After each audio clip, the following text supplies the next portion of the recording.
Hello students, आज हम लोग जेई एडवांस 2020 का क्वेश्चन डिस्कस करते हैं। देखिए क्वेश्चन क्या है।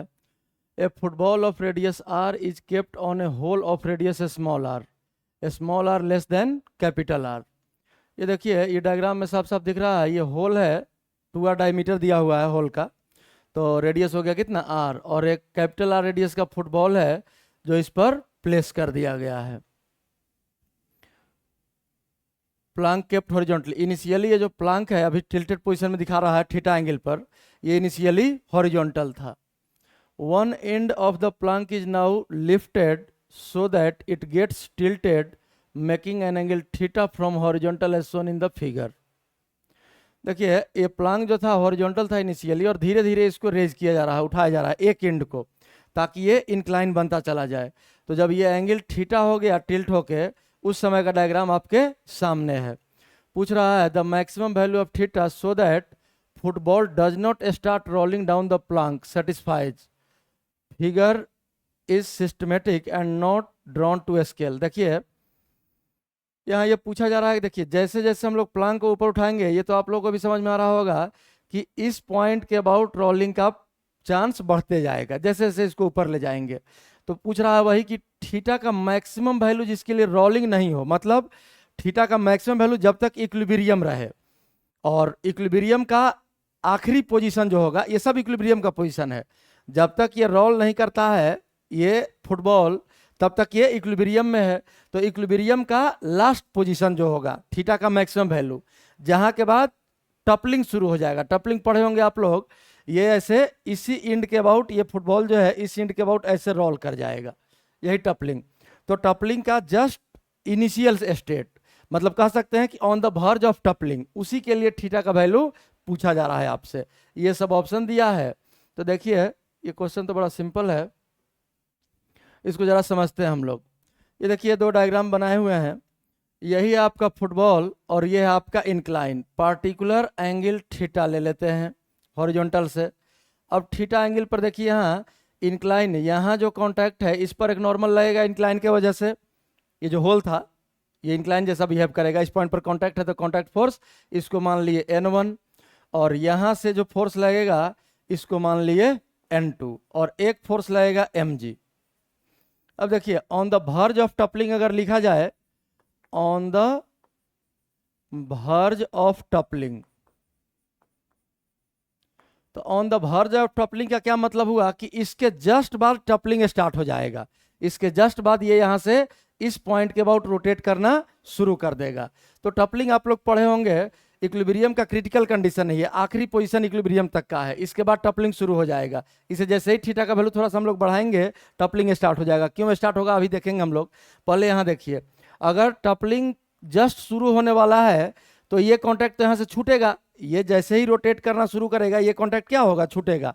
और ये कॉन्टैक्ट छूटने ही वाला है या छूट चुका है, जस्ट सिर्फ दिख रहा है कि कांटेक्ट में है, लेकिन एक्चुअल में इस पॉइंट पर कोई फोर्स नहीं लग रहा है। तो यहाँ का नॉर्मल हो जाएगा कितना, 0। N1 का वैल्यू 0 हो गया। यहाँ का नॉर्मल तो 0 नहीं होगा, यहाँ का नॉर्मल लगेगा, और ये mg। अब देखिए ऑन द वर्ज ऑफ टपलिंग मतलब क्रिटिकल कंडीशन जो होगा, इस कंडीशन में इस पॉइंट ऑफ कांटेक्ट से ही नॉर्मल भी पास होगा और mg भी पास होगा। तभी यहां तक अगर इक्विलिब्रियम है तो नेट टॉर्क क्या होना चाहिए, 0 होना चाहिए। नेट टॉर्क 0 तभी होगा जब mg का लाइन ऑफ एक्शन इस पॉइंट ऑफ कांटेक्ट से पास होगा, क्योंकि ये फोर्स तो 0 हो गया, तो इस फोर्स ही 0 है तो इसका टॉर्क तो आएगा नहीं। तो अब बचा दो फोर्स, एक N2 और एक mg। तो N2 तो हमेशा इसी इंड से लगेगा, तो इस इंड के अबाउट N2 का टॉर्क 0। अगर mg का लाइन ऑफ एक्शन इस पॉइंट से पास नहीं हो रहा है तो टॉर्क का कुछ ना कुछ वैल्यू आ जाएगा। अब देखिए अगर mg का लाइन ऑफ एक्शन, ध्यान से सोचिए, अगर mg का लाइन ऑफ एक्शन इधर से क्रॉस करता है इस पॉइंट के लेफ्ट साइड से, mg का लाइन ऑफ एक्शन यहाँ हम इसी पॉइंट से पास कराए हैं, बस सोचने के लिए बोल रहे हैं कि अगर इसका लाइन ऑफ एक्शन इधर से क्रॉस करता है, इंक्लाइनेशन कम होगा तब, तो ये भी कांटेक्ट में रहेगा, और इसका टॉर्क और mg का टॉर्क एक दूसरे को बैलेंस करेगा। क्यों, क्योंकि N2 का टॉर्क तो ऑलवेज 0 है इस पॉइंट के अबाउट, तो इस केस में ये N1 0 नहीं होगा।